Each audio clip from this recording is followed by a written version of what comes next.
Welcome to another tutorial with Poly Collective.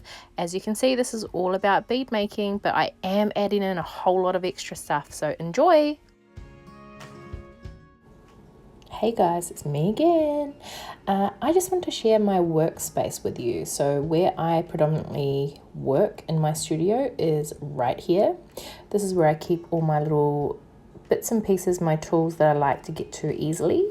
That's my alcohol and cotton tips. These are the scraps that we're going to be working with today. I also have this really cool sort of shelf unit that I put my favorite and most used clays on. Up the top there, you're going to see my wedding band, which is where I store it whilst I am working with clay. That's my room spray. It's amazing. I'll tag it below. And also my damselfly candle, which I absolutely love. Down here I have my water bottle, of course, essential in any creative studio, and my Dremel Micro, which I like to use to drill holes in my components. These containers here are all from Kmart. They come as a set of 9, so you can see there's 4 there.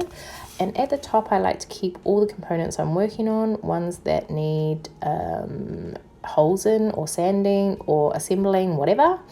And below that is all my findings. So yeah, I mean, I'm not going into detail about those things, right?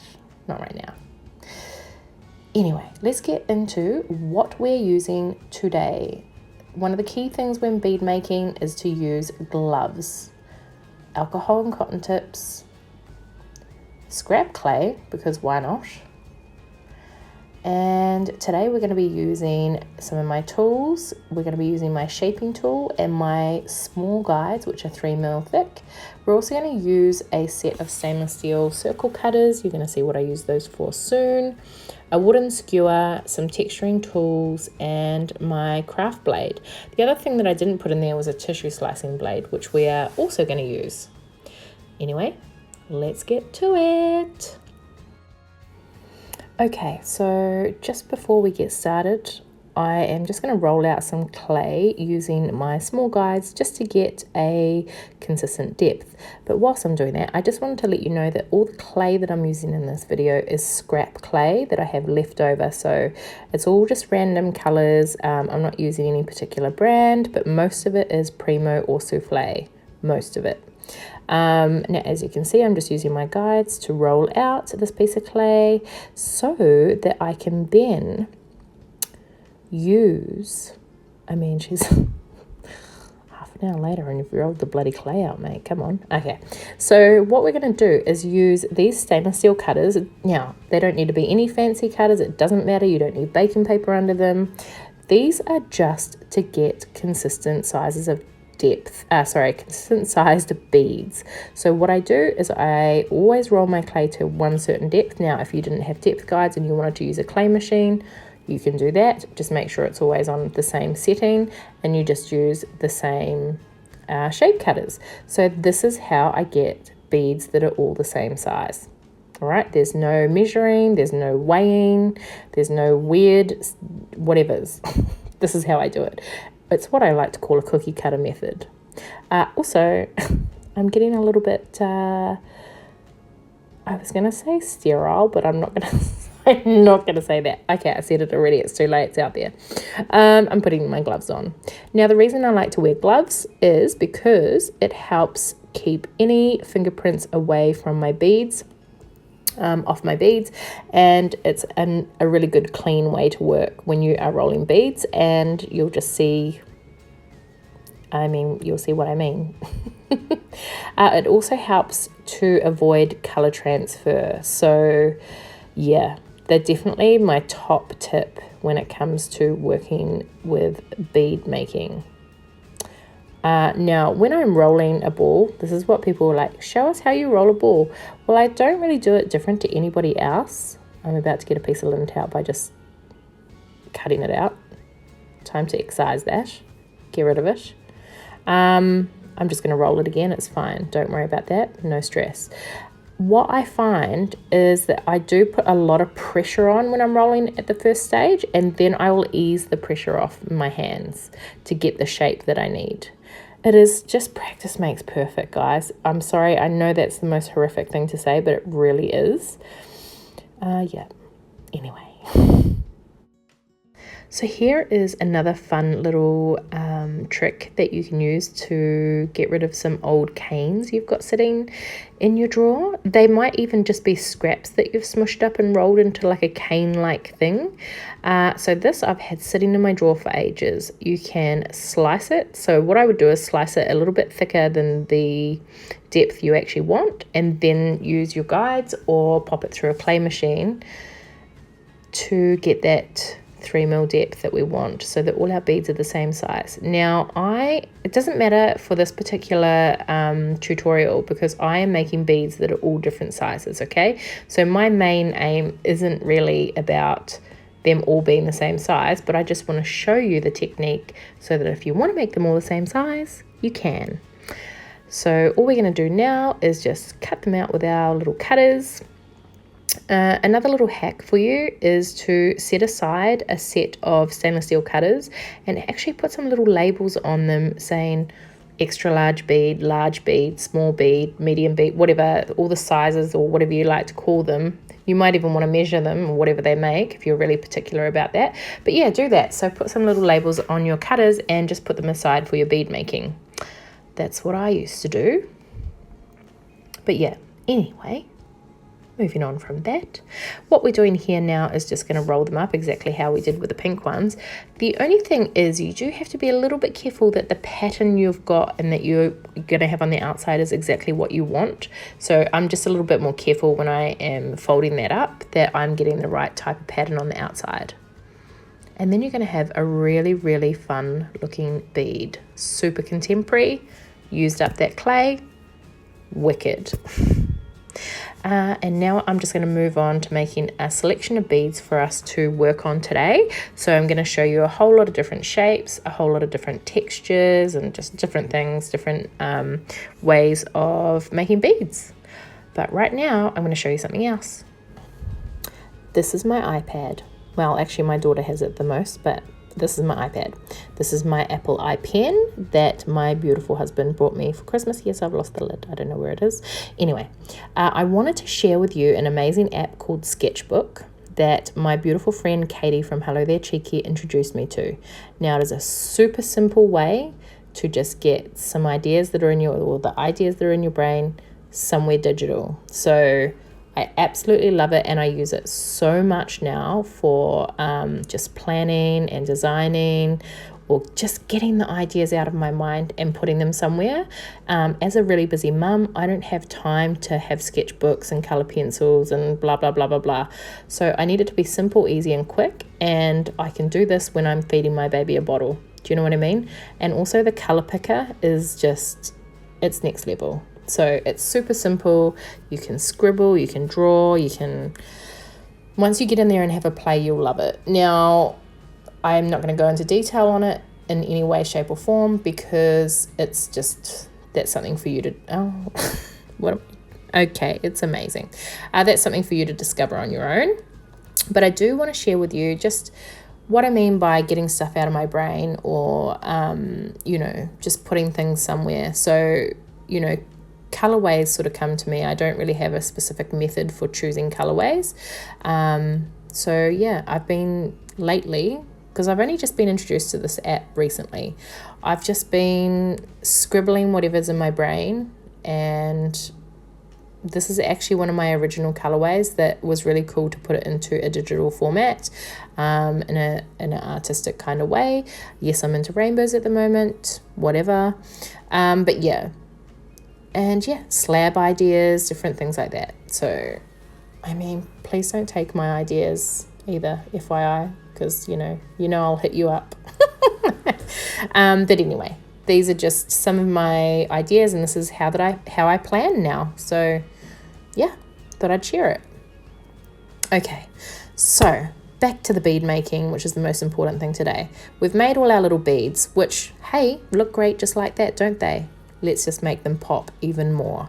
So I'm going to be using some scrap and just showing you some cool, really simple techniques to make your beads look even more amazing.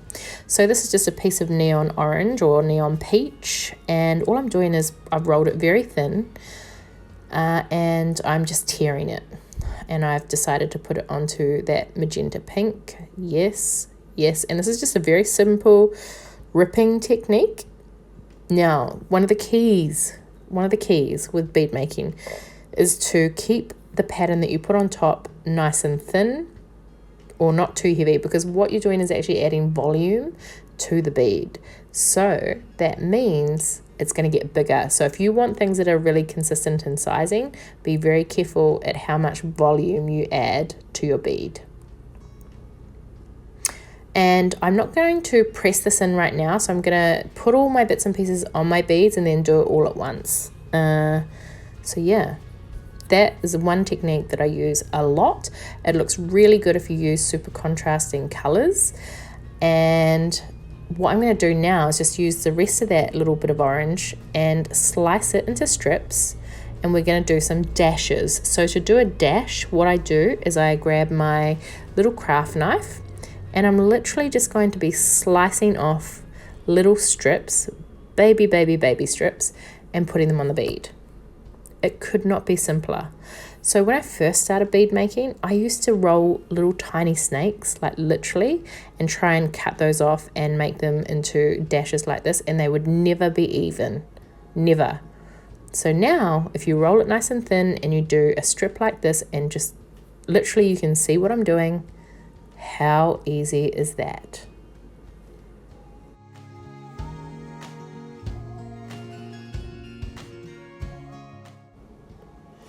Okay, so I am just doing another technique here. I'm just rolling out another piece of clay really thin. I'm going to cut it into strips that I can then slice up into random shapes to put on the outside of my bead.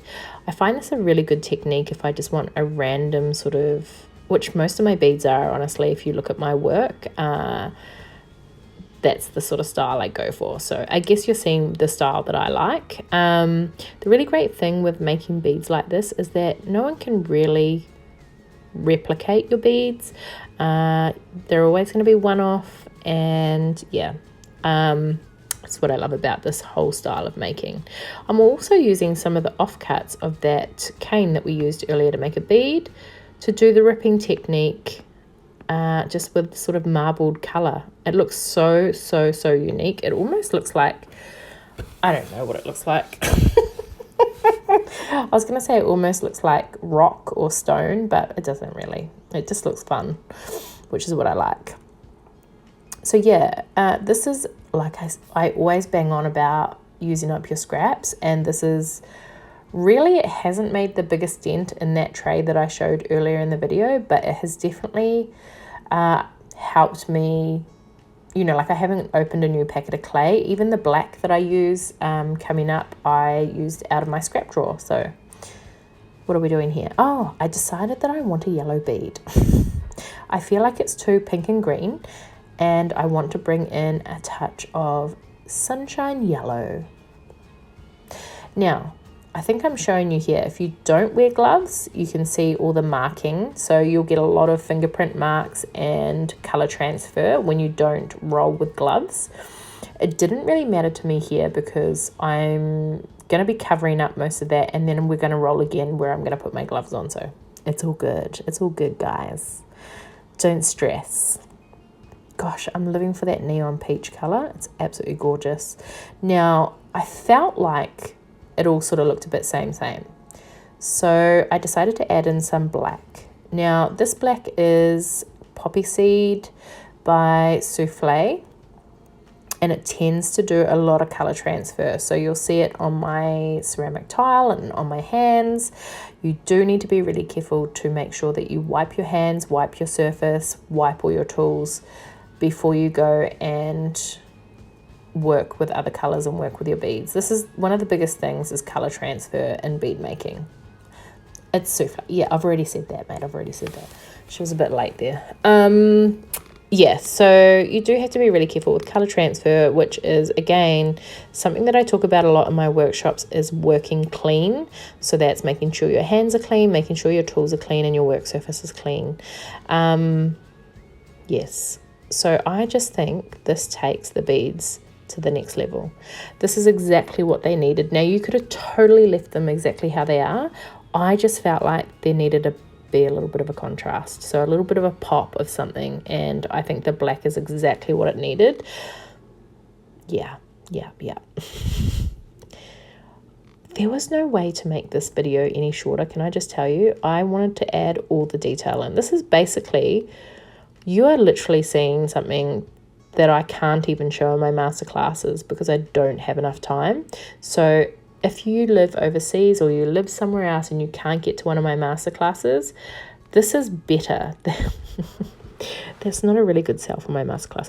This is a very detailed, in-depth look at beads. It's actually probably something I do in my necklace workshop. So enjoy it because, yeah, people in my masterclass don't get to see this much detail.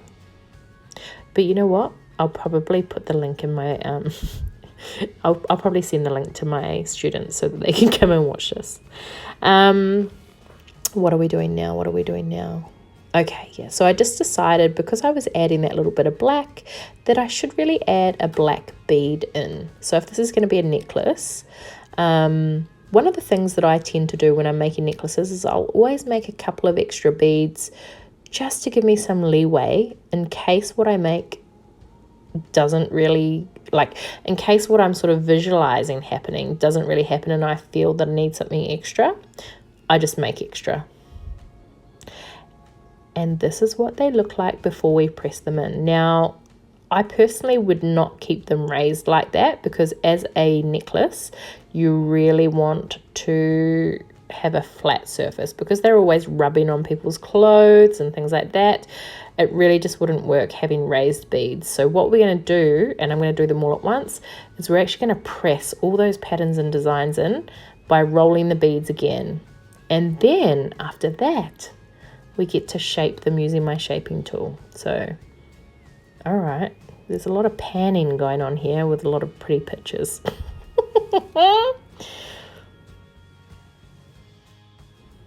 Okay, so after we've placed all our patterns on, this is the pivotal moment where we're going to press them all into the clay.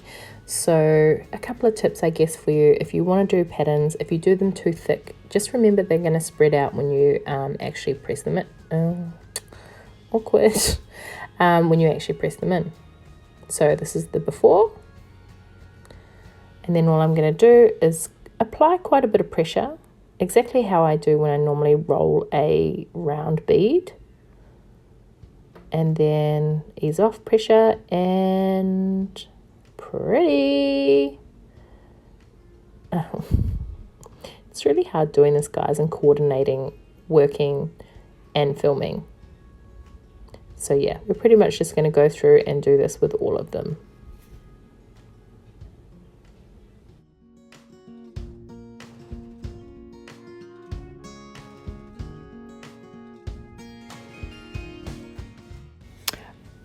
While you're actually doing this, this is a really good time. If you sort of see it and you think, oh, I need to add something to that, you totally can. Like if you felt like you needed to add a little bit more black or another color or another layer, this is the time to do it. So you could just re-roll it again.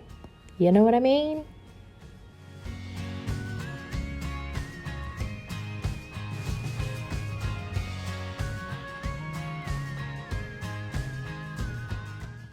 Okay, so now we've pressed in all our patterns, we're ready to shape our beads, and we're going to use my signature tool, the shaping tool. So it's literally a design that I made when I was making beads and also when I was doing pressed earrings, so hand-shaped earrings. And it was literally just to get consistent sizing and to easily be able to refine my beads by rolling them. So yes, it's one of my favorite tools. So with this bead, we are going to make kind of like a little cylinder shape or a little tube shape. I find for me personally that I like to use a lot of different shapes in my jewelry. So in my necklaces and things like that, I get a bit bored with just doing round beads or wheel beads and things like that with contemporary making. So yeah, I like to just change up the shapes. So I thought this is a great opportunity to show you a few different shapes. So you can see how I am literally just rolling, pressing, rolling and pressing.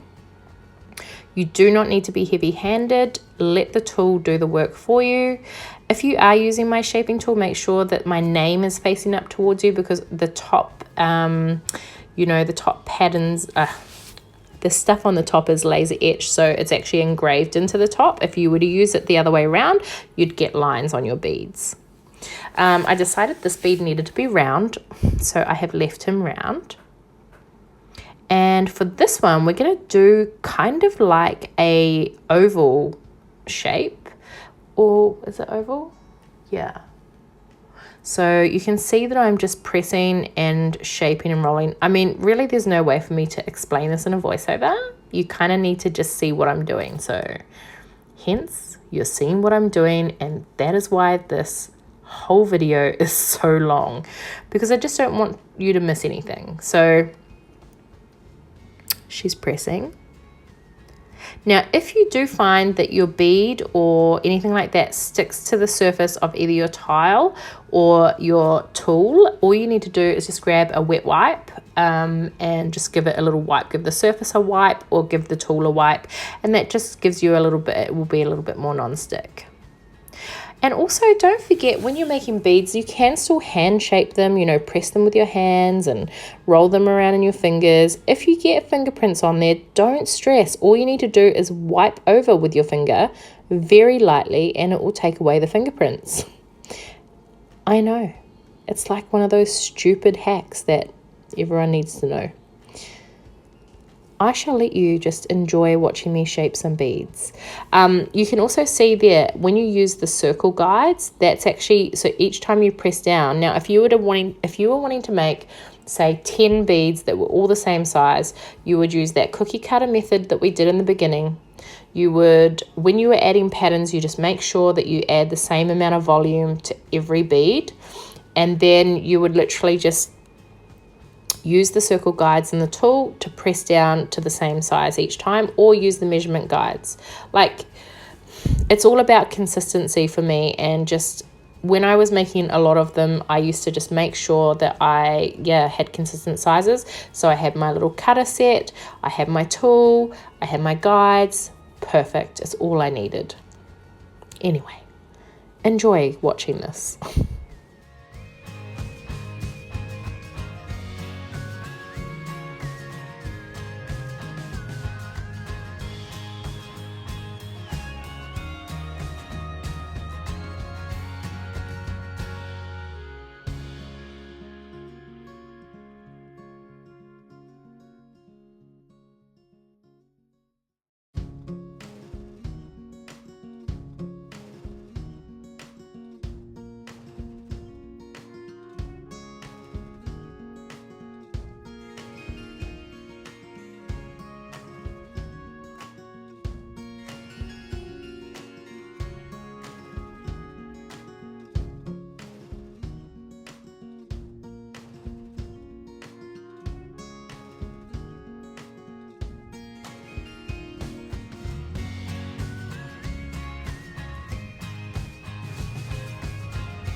Okay, so this is me trying to attempt a lentil bead. One little tip for you, make sure that your surface is dry.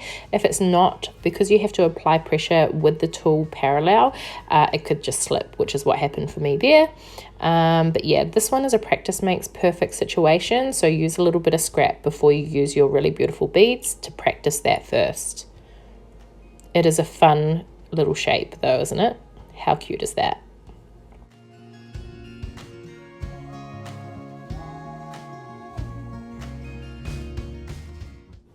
So I hope by watching this, it has inspired you to try some new shapes and styles.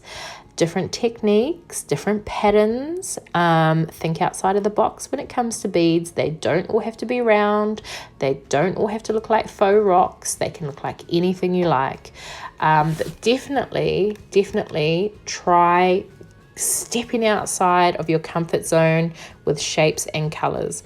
And I reckon using my shaping tool would definitely help you do that. So if you're keen, I'll put the link below. How freaking amazing do these look? Seriously. Now, these would look amazing just like this. If you want to keep them like this, you totally can. Me, being that little bit extra, wants to take them to the next level. So what we're going to do is we are going to be putting holes in them. We are going to be adding some texture. We're going to be adding some foil. And yeah, we're just going to make them pop just that little bit more. So the first thing we need to do is put holes in our beads. Otherwise, we've just got a whole lot of pretty ornaments to hold. So I always use a wooden skewer, and when I'm using that wooden skewer, I let it do the work for me. So I do all the twisting with the skewer. There is absolutely no pushing. As soon as you push down on a skewer to go through a bead, it will misshape it and it won't look the same. So the key is to hold it very lightly and to let the skewer do the work. Using a metal skewer or a metal needle tool just doesn't work the same way for how I like to make my beads. So I just find that the little bit of texture that the wooden skewer has is absolutely perfect for making holes in beads. And conveniently, holding your beads on there so that you can add your pop and your texture and your pizzazz. Right now, we're going to add some gold foil. So just by using my little craft blade, all I do is pick it up delicately, pop it on there and just lightly press it in with my finger. Now having it on the skewer like this is so much easier than working it in your hands. You don't have to touch it, and yeah, you can see how much easier it is to work with it. Now I just wanted to put just a little bit on to give it that extra little jazzy jazz pep in its step. I don't know what that is. I mean, it's 11 o'clock at night and I'm doing this voiceover because I want you guys to be able to see this video ASAP. You can see what I'm doing. I'm kind of trying to just place it near. Oh, get it really close, mate. Get it right in there. Ugh, gross. See how manky your nails are, mate. I love doing these voiceovers. It's so funny watching. So when I actually film it, there you go.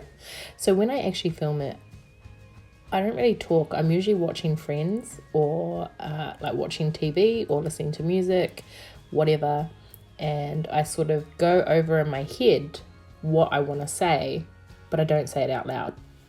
So I kind of weirdly work in silence doing this. And then, oh, look, out of focus, can't see what she's doing. Hello. There we go. And then when I come to do the voiceovers, I think, what was I actually thinking? Literally, what was I actually thinking when I did that? Anyway, I mean, how good is that? So yeah, so basically just with every single bead, I just do something little or something different to it. Now with this one, you can go through it either way. You can go through it the way that I'm going through, which is the long length, or you can go horizontal, or you can go through the middle. I kind of like it like the oval shape, putting the hole this way, because I just feel like it, I don't know, I feel like it looks slightly different and it hangs really well on the leather. Cute. It's like a polymer clay lollipop. Good enough to eat. Now I've noticed that there's a bit of lint and dust on there, so I'm just going to give it a once over with the alcohol and cotton tip. And I always, so this is the point where you can do this sort of stuff. You just check when it, I mean, it's just so convenient. I hope this is helpful for you guys. I really do hope that you guys are getting some good tips and tricks and hacks and whatever else inspiration from this video. Enjoy. I'm going to do a whole lot of stuff. You're going to see it now.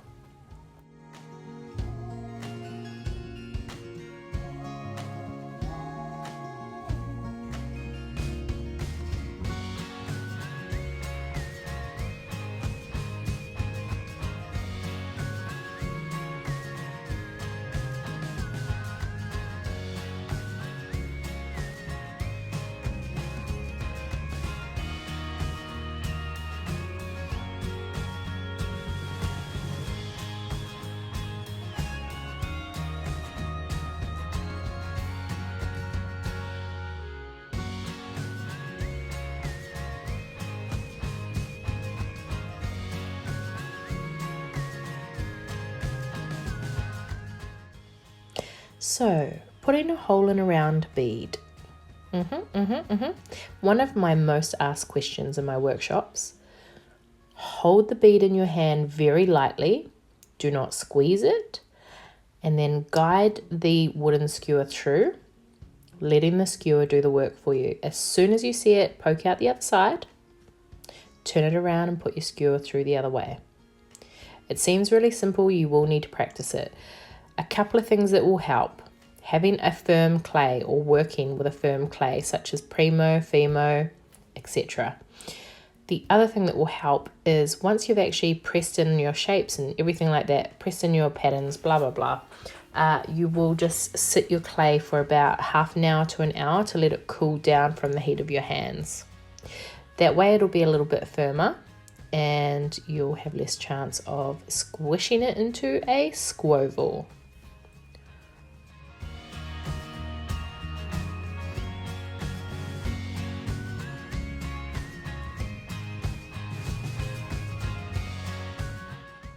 And pretty much from now on, I am just texturing, delinting, putting holes in beads, adding cute texture, just using dotting tools, needle tools, and whatever else I like to use when I'm doing my texture. I mean, it's fun, I promise. You guys are going to love this. I can't wait to see what you create. Okay, so you might think that I'm smothering this gorgeous bead in foil because it's super pretty, but I'm not. It's actually because I noticed there was a lot of lint and dust embedded into it, and I couldn't get it out with the alcohol and cotton tips. Now, usually if I find that before I've shaped it, I will just add some more clay or something like that, but because I had already shaped it, I needed to use one of my go-to studio hacks, and that is gold foil. Now, the other thing you need to know is you must varnish it. If you put foil on the outside of a bead, you must varnish it. So I usually use Cernit Matte or Sculpey Satin or Fimo, what is the Fimo one called? Semi-gloss. They're all really good for not being too overly glossy. If you use a gloss, you really have to use it on all the beads, and yeah, nah. So the last little step for my personal process when I'm making necklaces or lanyards and working with beads is I like to choose one of the beads to add my branding to, which means my logo. I have a little rubber stamp that I had made up by a particular supplier here. They custom made it for me. I'll link them down below if I remember. And yeah, so I just choose one. I put it back on the skewer so that I don't close the hole up by pressing down, and I lightly hover over where I want it and then just sort of lightly press it in. I feel like this just gives my jewelry a point of difference. I feel like my customers know that it's legit and that it's Poly Collective, and that's why I do it. And I absolutely love it. I do it to all of my necklaces and all of my lanyards. So we're all done now, and it's time to cure. And the one thing that I cannot live without is my Sculpey bead rack. It's one of my favorite tools to have in the studio for bead making. I use it not only to cure my beads on, but I also use it to dry beads that have been varnished. It's so great. So I varnish them and then I just string them on here and leave them overnight. It's such a great multi-use tool, which is really important in any studio. It's pretty straightforward. All you need to do is string your beads on, make sure that there's a gap and they're not touching, and then just obviously lay them out the exact way that I'm doing right here. And then they're going to go in the oven for curing. Now, that is just a non-stick tray with a layer of cardboard, and then I sit everything on top of that. I do not tint my beads or put anything over top. I have not found that necessary for my particular process. So there are a lot of people that do, and if that works for you, that's great. You know, this is the whole point of videos like this, is so that you can learn what other people do, and then you go out and you find out what works for you. I mean, hello. It's called learning. Anyway, so it should look like this. And then all we're going to do is put them in the oven. Now, because you're using scrap clay, or I am particularly using scrap clay, I don't know exactly what clays it is. So I go with an average of 130 degrees Celsius at probably for about 30 minutes to 40 minutes to start with. And then if I need to do them for longer, I will. I mean, easy peasy. Yes, yes, turn the dough. You didn't even do anything. I didn't even do anything, mate. Oh, okay. Let's stop now. And would you look at that? With the magic of television, these are all cured. Don't you just wish it was that fast in real life? Because I bloody do. So what we're going to do is just take them off the rack, and I like to just, you know, look at them, check them over, make sure they haven't got any cracks in them or anything like that. Cracks can happen because of air bubbles and things. So yeah, that's a whole nother video. All right, that's a whole nother video. Anyway, I've just grabbed the ones that have got gold foil on the outside because, like I said earlier in the video, we need to varnish them. So I've decided to use Cernit Matte Varnish today, and I just use a very thick, soft bristled brush to apply that. You only need a single coat. It's really just to give the foil that little bit extra protection from wear and tear. So what I normally do is I'll pop the bead onto a skewer, just like I do when I'm texturing or adding the foil and things like that, because I find it a really easy way to maneuver it around. And obviously, because we've used the skewer to put the hole in, it's the perfect size to hold the bead on there.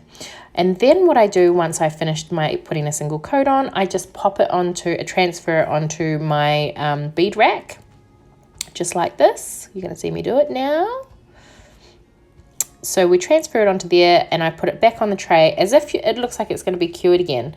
And funnily enough, I actually put it into the oven, into my oven. Obviously the oven's cold. I don't bake it, but I just sit it in there and I close the door so that it's protected from lint and dust. My cats can't get to it, can't get knocked over or anything like that. So they just sit in there and then they dry. Okay, so the stringing material that I'm using is a uncoated natural leather. I love tan natural leather because I just think it's so wearable. It gets so nice and soft, and it really matches any outfit. You know, you can use anything from chain to waxed cotton to, you know, just whatever you like to use, you can do that. And what I do before I string is I tend to spend some time just sort of arranging the beads how I think they're going to look good when I string them. And I go back and forth, back and forth. I take beads away, I put beads back, I move them around. That's just a part of the process. I actually think that the end necklace is... I take 4 of the beads away because I just feel like there's too many. I mean, you could probably easily get 2 necklaces out of this, mate. You could get 2 out of this. So we string them on. Oh, and also the drying time for the beads is probably maybe an hour, not even that. Now we're going to do a double sliding knot. It's a very, very simple technique. Now you are going to see me do it twice in this video. It is so simple. You basically tie a knot around one side with the other side and vice versa. And then, yeah. Watch it a few times and I promise you, you get it. It's easy peasy. It's easy peasy. And what I love about a double sliding knot is the fact that my customers can wear their necklace at any length. And it's super simple. So all they have to do is pull the 2 tabs, just like this, and they can have it longer or shorter. It's very simple to do. It takes me 2 minutes. I can do that with my eyes closed now. So yeah, You will see it twice because I do restring these because I sort of think that it's a bit busy and I change it, you know, whatever. My usual process. Obviously just snip them off so they're not too long. But yeah, I actually do all my necklaces aside from my lanyards. I do them all with a double sliding knot just because I think it's just so convenient for my customers. All right, so now I'm just playing around and making it look pretty because, you know, that's what I do.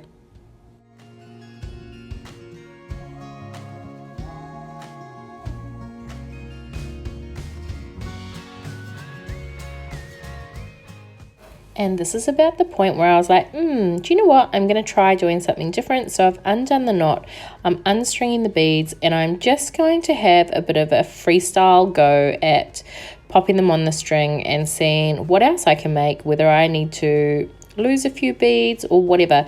So I think this is a really important part of the experimental process with beads, and this is why I said way earlier in the video that I always make extra beads for particular necklaces. Even if it's something I've made before, I'll sometimes just do a couple of little options that I can add in just in case I decide when I get to the end that I'm not 100% sure whether I love it.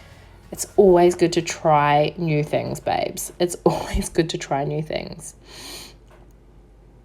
But now we are going to be doing that knot again very soon. So yeah, I think I'm just, do you know what it is? I think for this, it just had too many beads on it. And I think I just, yeah, like I said, I took off 4 of the beads.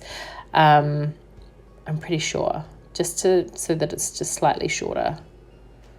You do really have to think about balance. You have to think how it's going to sit.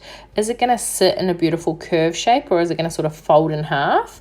Is it going to sit evenly? You know, just things like that you really need to, and it's also a good idea if you're doing a fresh design to actually wear it yourself for a while and see if you like it, you know. You've just, you know, a bit of quality control, babes. Now, here we go again with the knot. So just watch closely.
Guys, the making marathon is almost over. It has taken so long to get through this video, but I'm so proud of it, and it is definitely something that I wish I had when I started making. So please take from it what you will and enjoy it. I'm pretty sure I changed this necklace slightly again. You're going to see it on me in a minute. Please like and subscribe so you can support my channel, and I shall keep making more videos for you. I'll do my best to answer any questions you have below. But yeah, come and follow us on Fry Clay as well. It's such a great little community. Find us on Instagram. All the details are in the description. Thanks, guys. Bye.